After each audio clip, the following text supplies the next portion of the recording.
Hi guys, welcome to webinar number 26, the second question and answer. So just like last time, ask good questions. You don't even have to have a hand history if you want, but if you do have one, throw it in.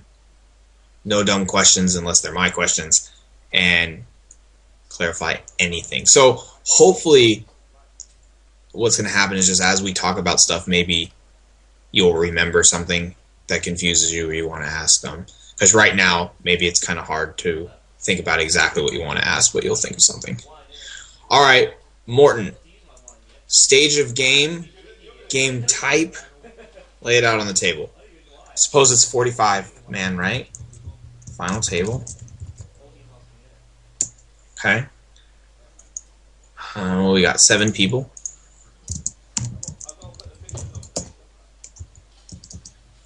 $6 regular speed?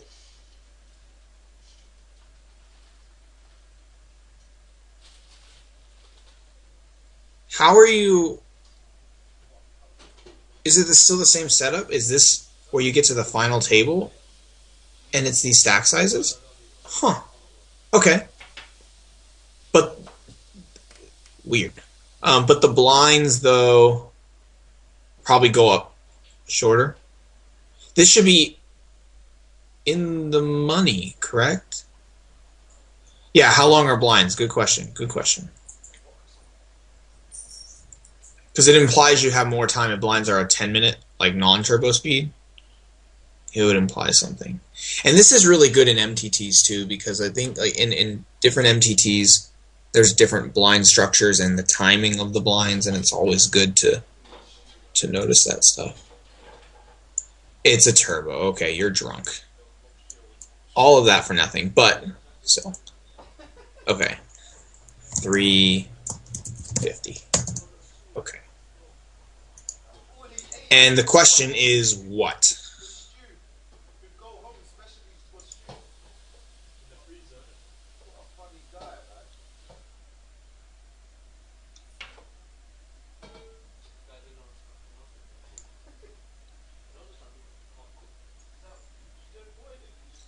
When do we stop thinking about chopping our balls off? When do we start thinking about stack preservation? We have kids watching. More so in spots where your stack can do a lot of stuff. Oh, I'm sorry. When do we stop? Can you be more specific? I'm not sure I understand completely.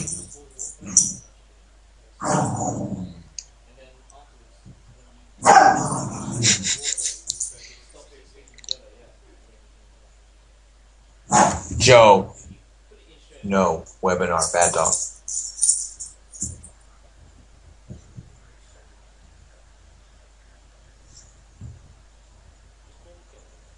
When do we stop?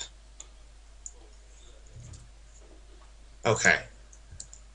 Good question.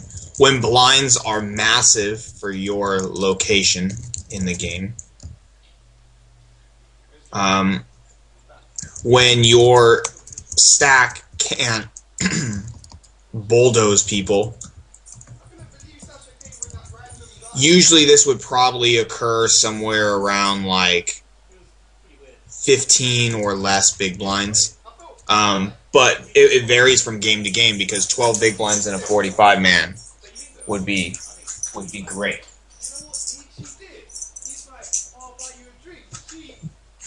So in each game it could change. One sec. Okay. Resume. So right before the pause, we're talking about the definition of ball chopping. Because at first we were saying basically it's when your stack can't bulldoze anymore in whatever spot, but this amount of big blinds depends on games. And you just know based on whatever game you play, whether it's $3 rebuy or a normal turbo 180 or a 45-man, different stack sizes mean different things. So let's define ball chopping as any situation where you are having way too much unnecessary risk. Okay? there can be times where you could open shove 15 big blinds, like if you in whatever spot, but it doesn't necessarily mean it's high risk. For example, let's say you're BVB versus me. You know that I hate calling off huge amount of chips. So what if you had 25 big blinds in small blind and you shoved versus my 25 big blind stack? Well, that's not chopping off your balls. Because what am I going to call you with? Like, I don't know, 3% of hands or something, or 2% of hands. So 96, 97, 98% of the time, nothing happens. So essentially, you're not chopping your balls off at all. It's any situation where you're having way too much unnecessary risk. This hypothetical situation versus me doesn't qualify as high risk because I fold all the time.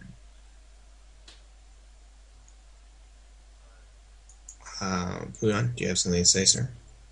So in this hand right here, when you're shoving 11 normal big blinds, you're not necessarily chopping off your balls because tens gets value from other people, and you don't have.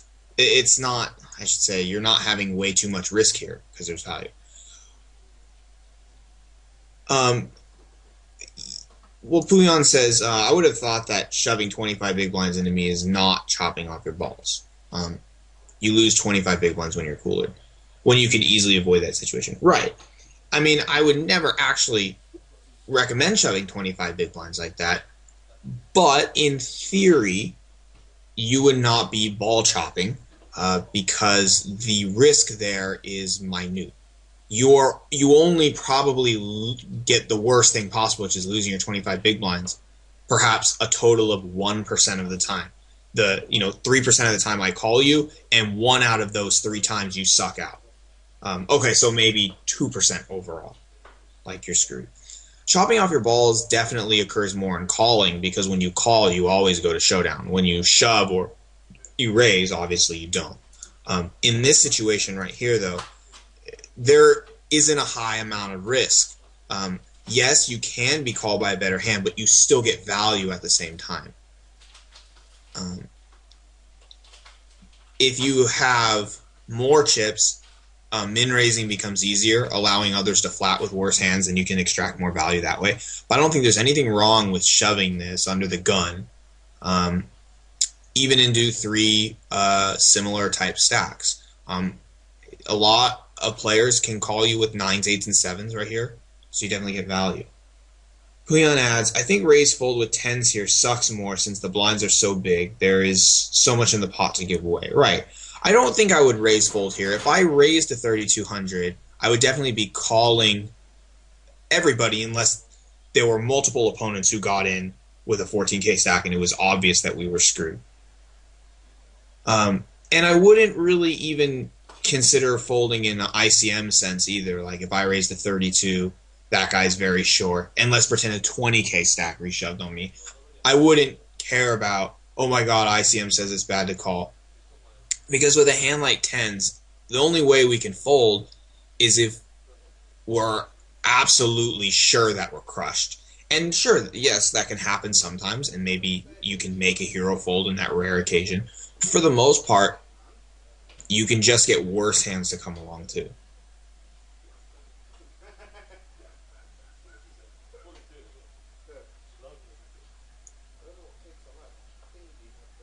Talking about who? Who are we talking about?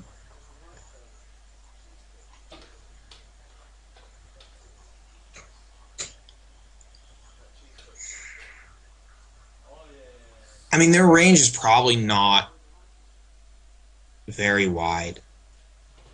If you wanted to... Oh, thank you for the arrows. I wonder, I mean, how could this be a fold with 10s here? There may be some circumstances where it's like... Maybe they're only on 9s plus an ace-king. It's possible. And if you wanted to avoid that altogether, then you could just shove. I don't know. Maybe there are times when it could be a fold. I guess there would be times, like if a guy was only on jacks plus and ace king, I mean, oh, that doesn't sound very good. I think you could consider a raise fold if you were very confident in, kidding me? It's going to play this game again where TeamViewer just shuts out randomly.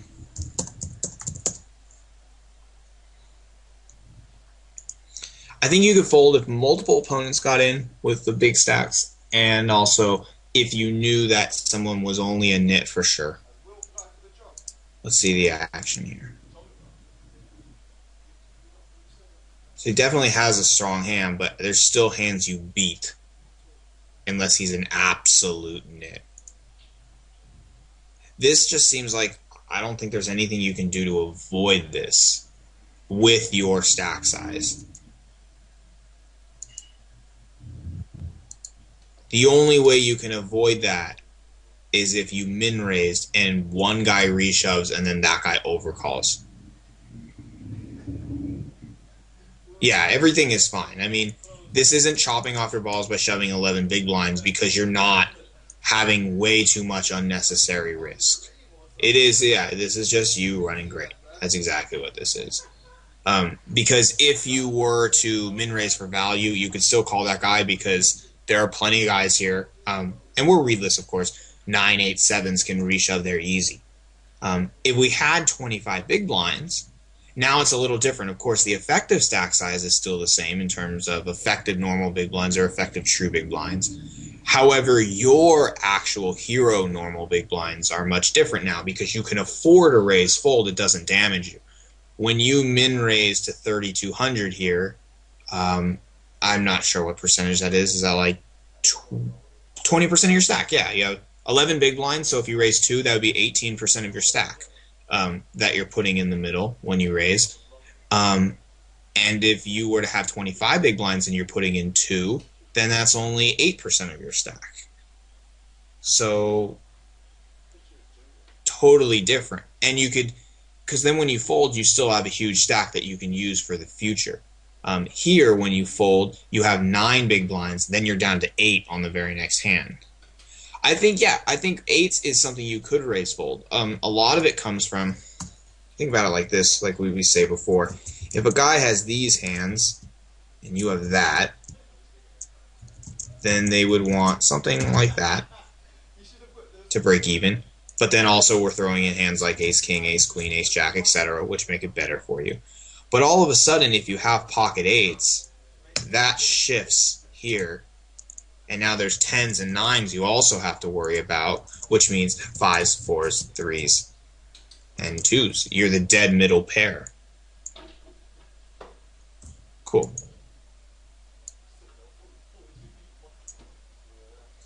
Now, 8s, yeah, Puyan has a good point. You would be folding a lot of flips. I think in a situation like this, one thing you have to keep in mind, this is something that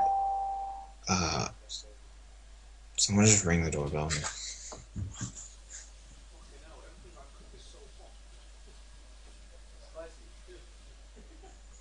Okay, apparently I got a package. I'll get it later. I hope that doorbell was in the video. One thing you have to keep in mind, and Puyan has spent a while picking up on this, is that 8s is a profitable shove here. And when you raise fold, you can actually damage the value of it. It doesn't mean raise folding 8s is bad. It just means that you have to be aware that you are potentially losing value. So what you want to do is you want to make sure that you're not always raise folding hands that are shovable, but that sometimes you're doing it. Because if you constantly do it, and that was Puyan's problem for a while, if you constantly fold hands that are profitable shoves, then you'll be missing out on the value of shoving completely. And we all know that raise folding 10 big blinds is good and totally fine. But if you wanted to balance that and not be afraid of giving away lots of chips, Maybe raise fold 10 big blinds, or I should say 10 effective big blinds, where you have a lot of chips, but then you're risking a smaller amount of your stack. Because remember what we were saying. If hero has 25 big blinds versus if hero has 11 big blinds, raise folding 2 big blinds equals minus 18% of stack. If hero raise folds 2 big blinds with 25 big blinds, it's minus 8% of stack. However, a lot of players would see these things as the same if the effective stack sizes are the same. But there is a big difference between hero having a health of 25 or a health of 11 or 10, stuff like that. So maybe if you wanted to help with that, the advice would be stop raise folding 10 normal big blinds when hero has 10 normal big blinds. But consider raise folding when hero's health is much better, even if effective stack sizes are 10 normal big blinds. Make sense?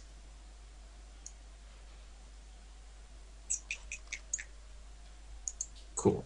I think, yeah, and Puyon, you're the one who made me think a lot about this. It's like raise folding is definitely good. Most players see it as the same, whether it's effective stack size or not. But there is a difference because of the percentage of stack that you're giving away. So I think this is a good way to balance. So Morton, if you started thinking like this, you would just replace some raise folds with 8s and just get the value straight away. Just get your value, you move on to the next hand. But then if you had 30k, go ahead and min raise. Matt, is this true if we think the bigger stack folds 7s and below? I guess then it... Oh, sorry. Thank you. If we shove 8s, I think they fold 7s and below. So 8s equals deuces.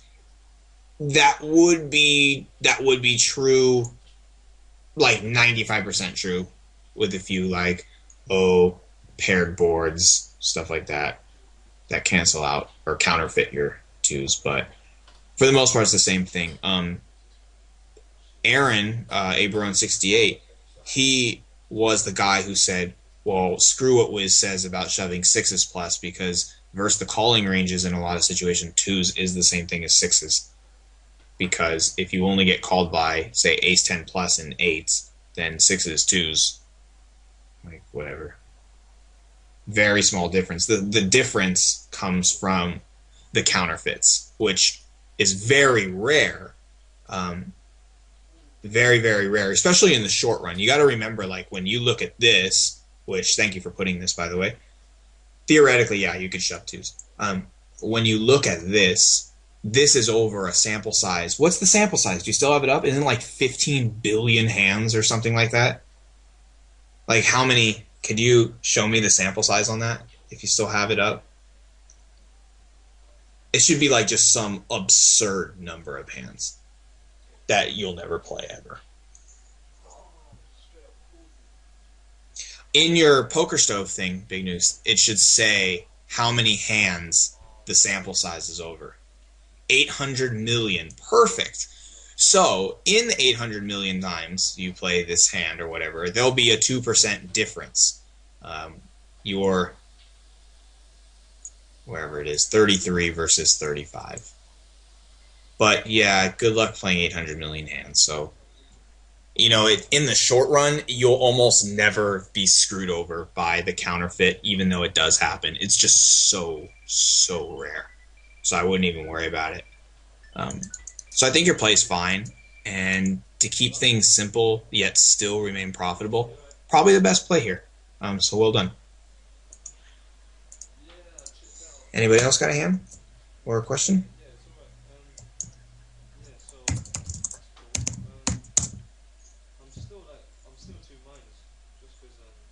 Oh yeah, did you win? Maybe? No? do respect Damn. what you do. Just like sort of, because I work, because basically I teach Four boring hands? and Sure, why not? sort of like I teach dance, and I do adverts, TV adverts for a living, and like Let's answer this one really for quick. like This 72 seems quid for sort of shorter. a day's work is not really worth it. What is the okay? What's the question? So let's say question Well, two. yeah, yeah, I'll kind of, I'll Not for think, kids. I'll think about it. Bankroll management. I'm just gonna spell it Not really worth it. in 45 Whole minutes. days, whole days like sort of 10 till what, 6, 7, 8. It's not worth it for me. You know what I mean?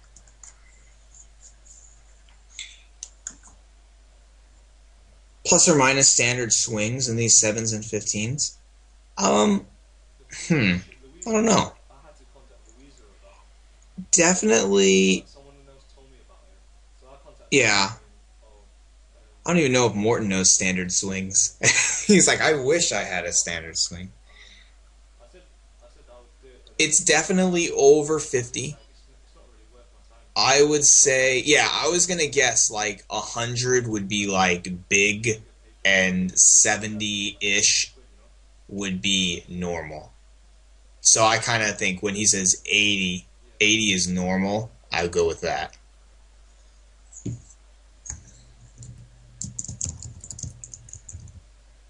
Yeah, well, it's in Bolton. I have to travel there, and it's just, and I was The catching a thing flight is, from, the way you play can I don't even know. can reduce these swings because when in Yeah, well, I'm not sure, this could be flawed. I'm not sure. I don't really know. I don't know if just your ROI can determine swings or not. I know they have like the ROI calculator. I've taken a look at that. I think it's a really cool tool to use.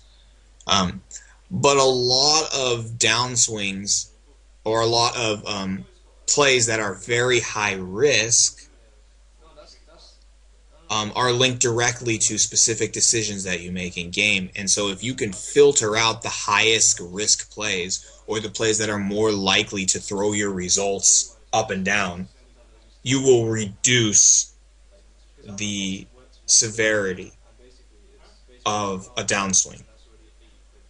Just like However, with that said, a downside, even to my style, is it's possible that I reduce the value of upswings by not calling a guy in a spot where most people do, or something like that. well, Yeah, sure, shoving is less variance. And Puyon, I'm glad you said that.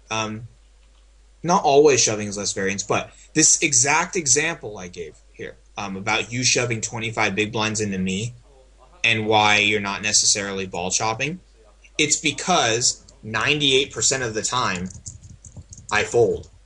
Therefore, you only deal with crap 2% of the time. So sometimes shoving just gets rid of people and they never call. And if everybody folds, there's no swinginess like this, none of this up and down. It's just a, yeah, pick up the pot, let's move to the next thing. That 2%, it is going to suck. However, the frequency of it is so low that it's in the overall average of things, variance isn't crazy. Because 98% of the time, you don't vary your results left or right or up or down, or whatever you want to call it. Only 2% of the time, your results vary.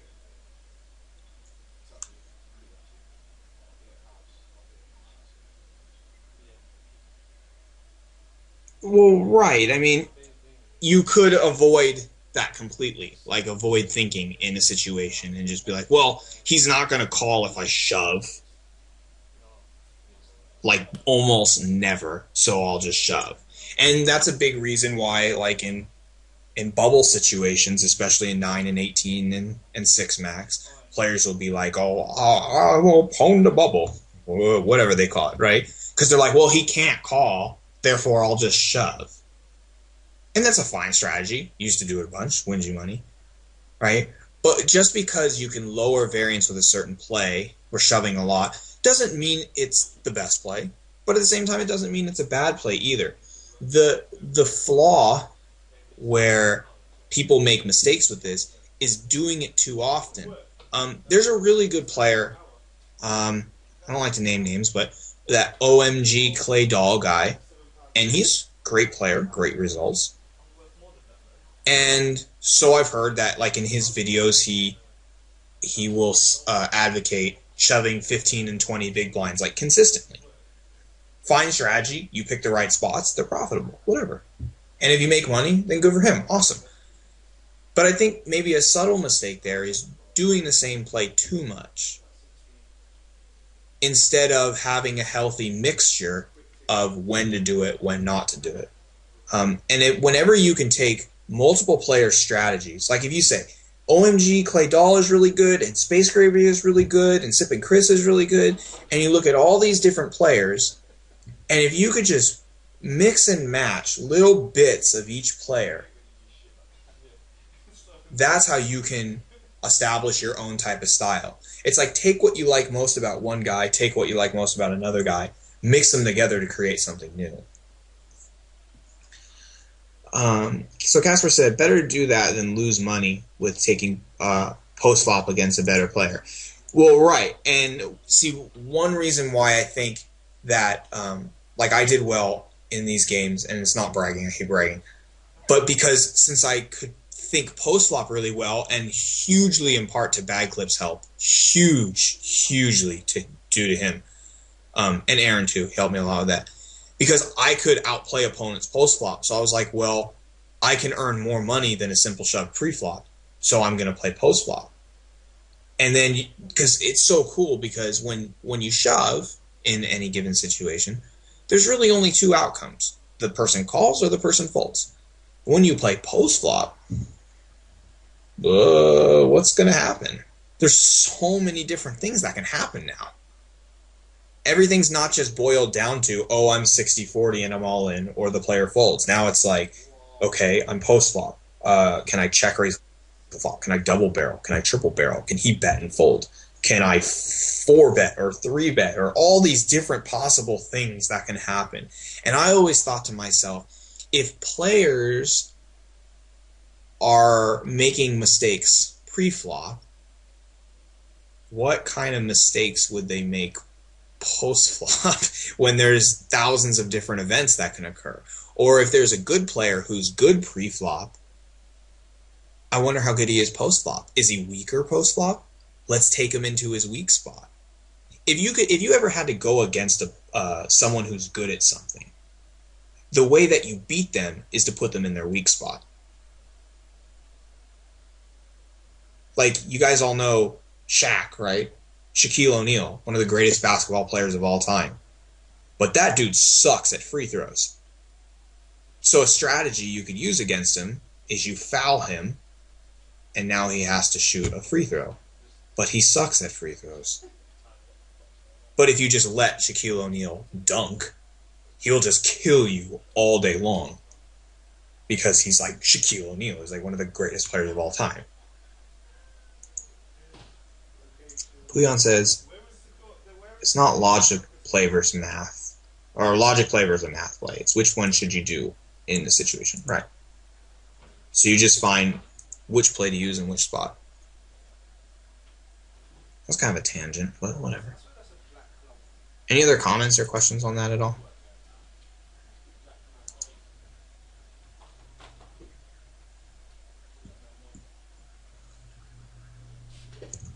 Test.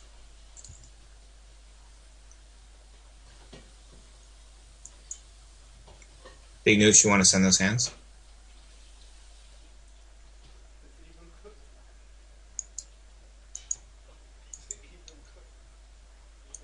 Okay. Anybody else have a hand?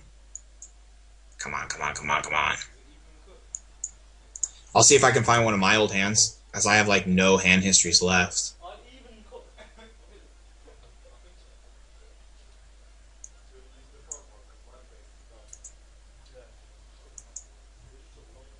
What is this? Lame.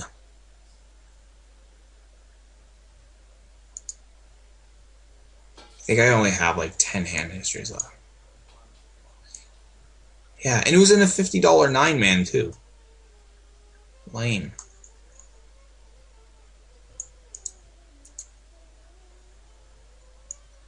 Okay, so you said what do you think he has, so I'm not looking. I'm trying to just avoid eye contact with this. Okay. Well, delete that. I haven't seen yet. If you delete your comment, I'm holding my hand kind of in front of my face.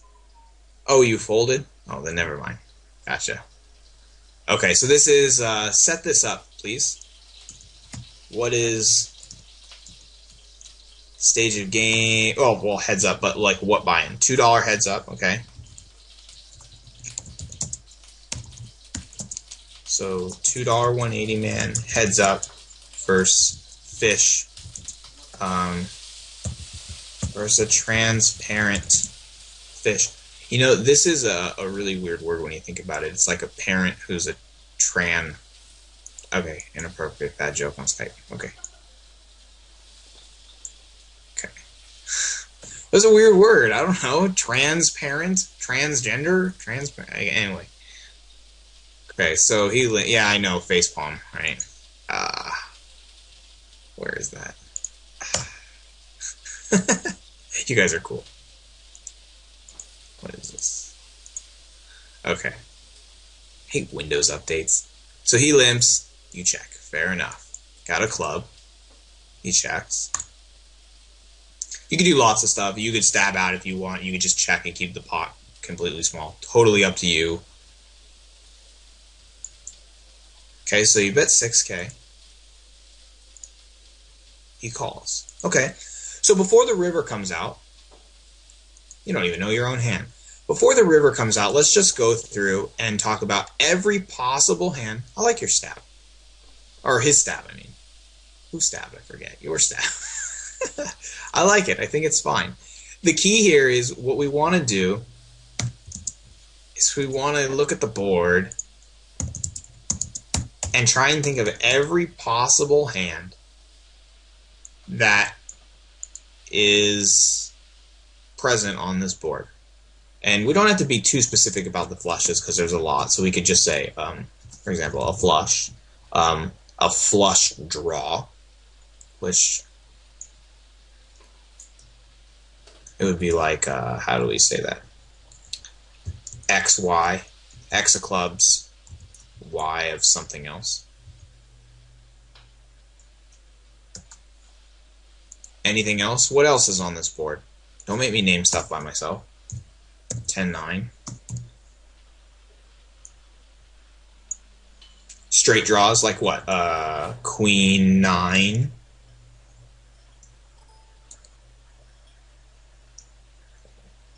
What else? 5-6, yeah. 7-5. It could be even 7-5 with like a club, like a single club in his hand. Could be a King X. Yeah. 7-6. Okay, stuff like that. There's probably a few more that I can't think of. Queen 10. Didn't even say Queen 10.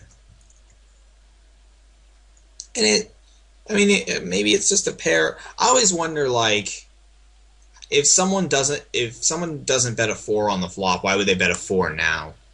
I don't know. Well, they can't have a billion hands, but I understand what you mean. That would be a lot.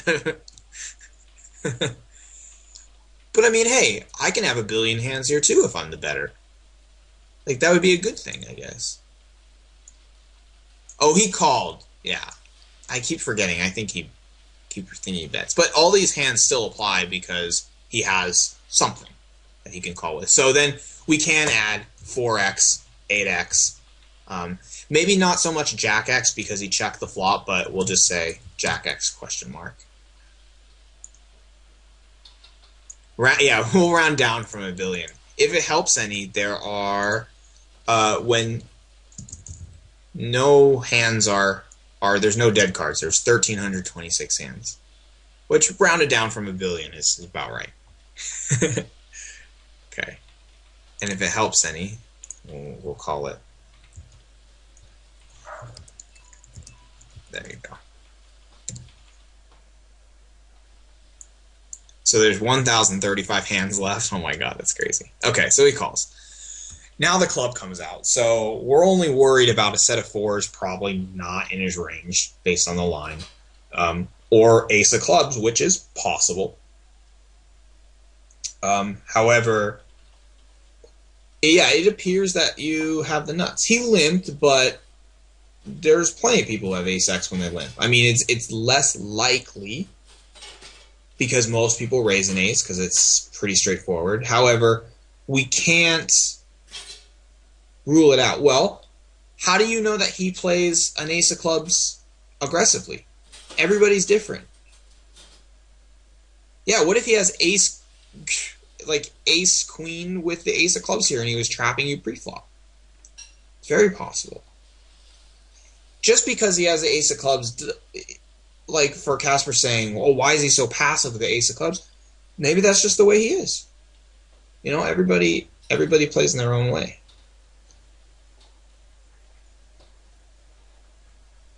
Ace king. Yeah, so, and that's actually funny that you say that, Big News.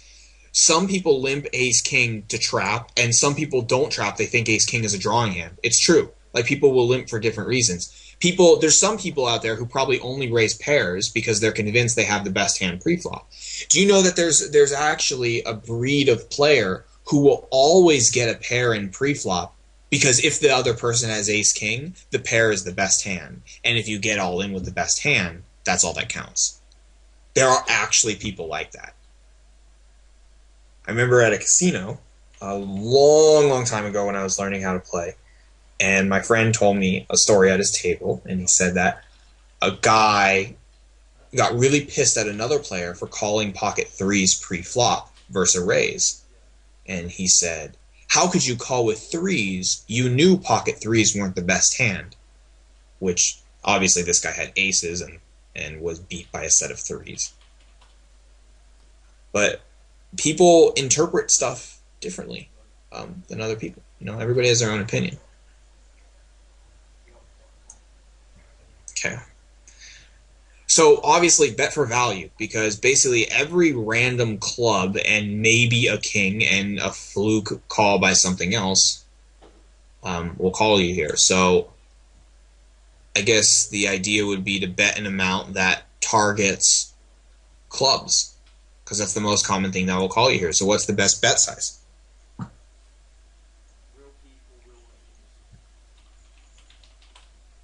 Big Nuke says big. Like what? Give me a number.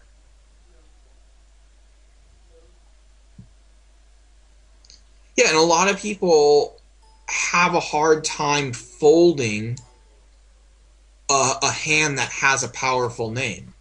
You know, I have a flush. Yeah, but there's different levels of flushes, but some people don't get that. That's like when people can't fold full houses because it's a full house. It's the name. So Puyan says 20, this guy says 30, this guy.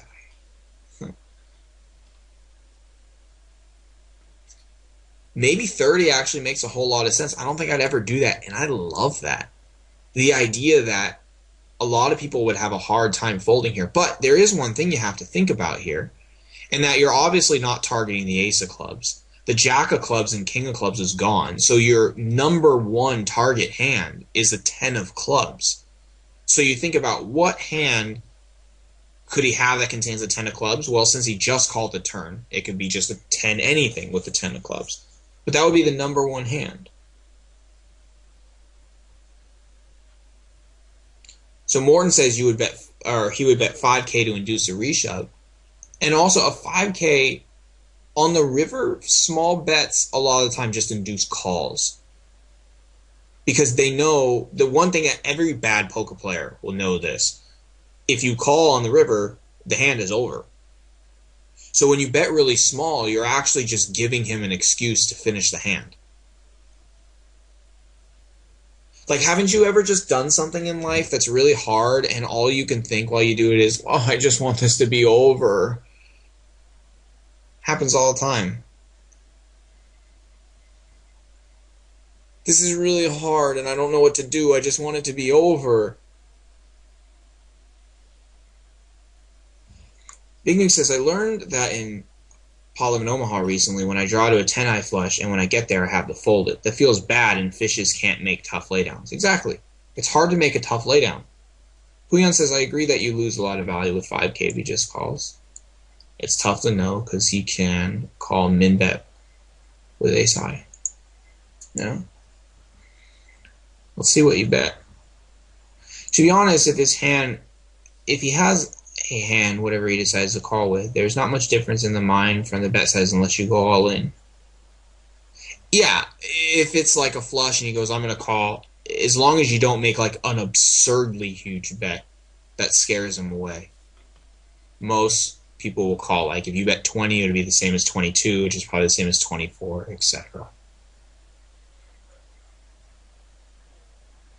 Yeah, I think as a reflex to this, I'd bet 15k, but I think that's not maximizing value here. And think about it like this, guys. In a cash game, this is where you make your money because you actually get to instantly increase value. Where if this was just, say, a $25 pot, I'm only earning $15 when I bet here, but Big Nukes is earning $30. So immediately he earns $15 more than me. And then he translates that into his own currency, and then it's worth more. Jeez. Rigged. So it seems like the same exact mistake that I'm making too.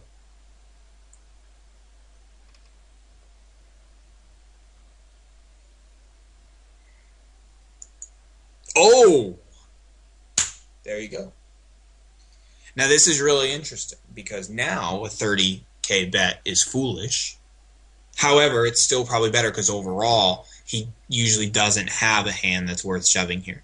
Because if we list out his range of all the different things we thought he had, a small portion of those, probably exactly the ace of clubs, or maybe if he had a fluke like king 4, king 8 hand like that he checked the flop with a 4 or an 8 because it wasn't a good hand. He just called on the turn because there were 3 clubs, but now he has a boat.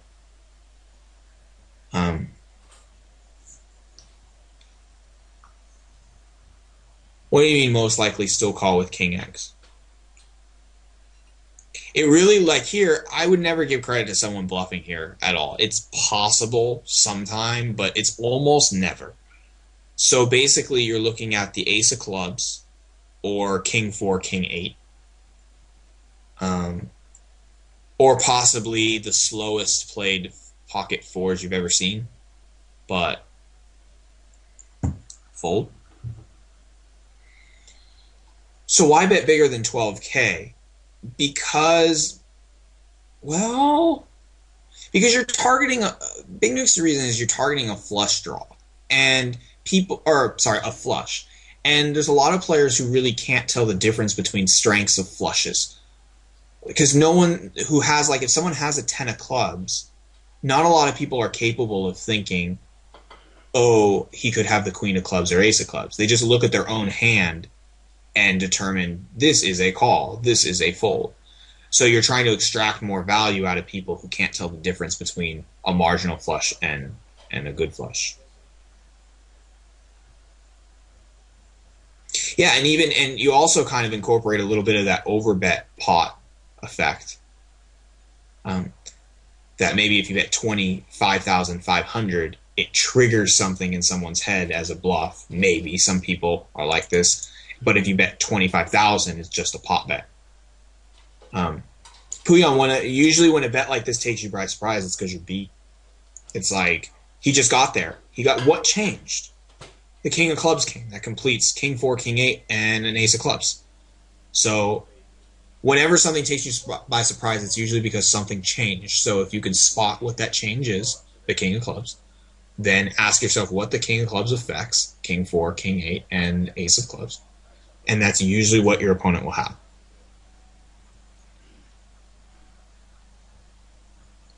Okay, so Morton disagrees, which is fine. He says even fish can realize this is a bad call without a club. Right.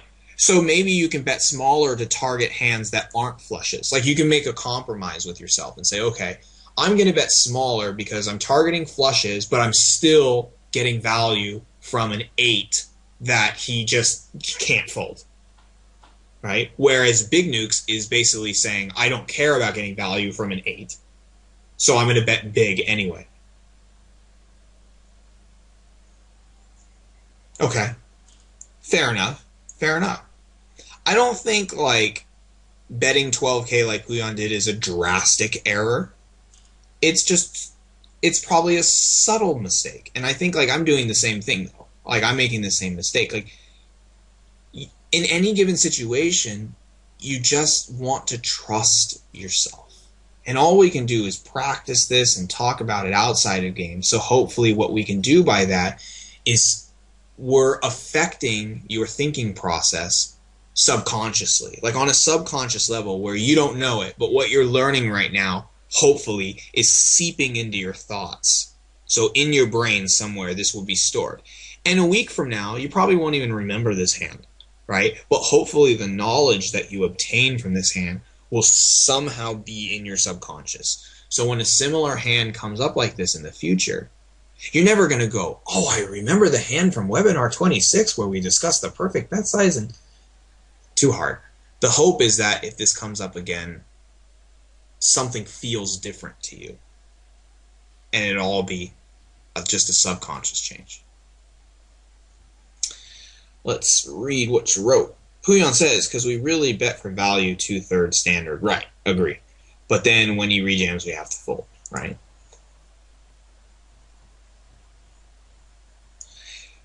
Big Nuke sarcastically says, but he folds a 7 of clubs on the turn. It's not one of his drawing hands, unless he had a straight draw as well. I mean, if someone is calling 7 of clubs on the turn, think about it like this, guys. Let's go back here. Let's say a guy does have a 7 of clubs here. Doesn't he want the river to be a club?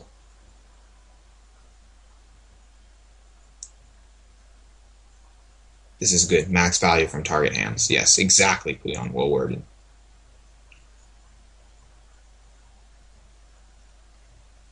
$12K is fine. You don't have to bet 30. You don't have to bet 25 or 20.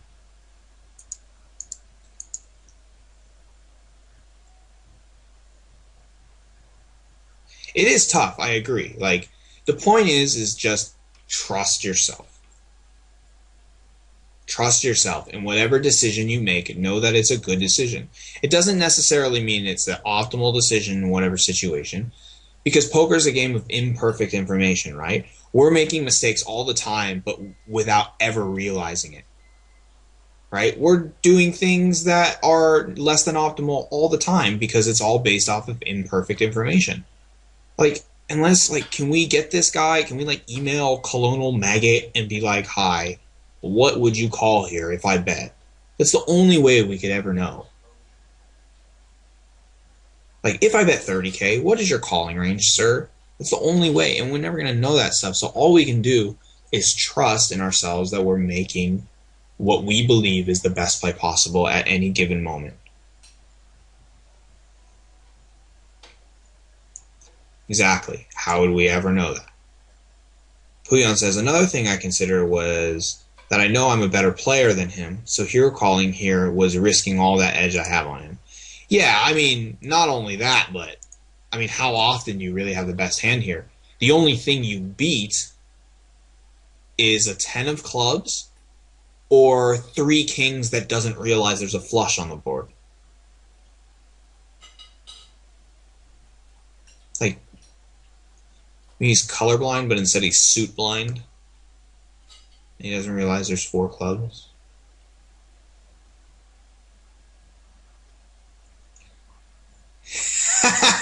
Yeah, that took me a while to get. Exactly. Yeah. Like a guy who just misreads his hand, which doesn't happen very often. Yeah, what if you had a 10-9 of clubs and he thought it was a straight flush? You beat that, but you think about the probability of that happening, and I would venture a guess it's less than, I want to say less than that, and I meant a decimal, less than 0.01. That would be beer and Jesus? Who's that? How did a ninja? It would be a ninja. Oh, I love Skype. Cool. Ninja straight flush. Alright. Copy this to Bouillon.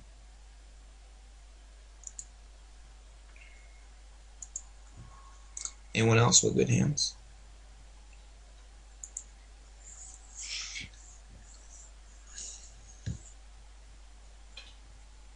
That's okay.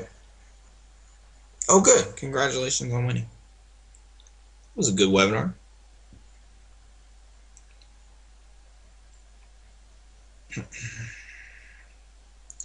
Hey, TeamViewer only cut out once. I was shocked about that because you're welcome. So I'll send these to you. Alright, guys. Thanks for coming.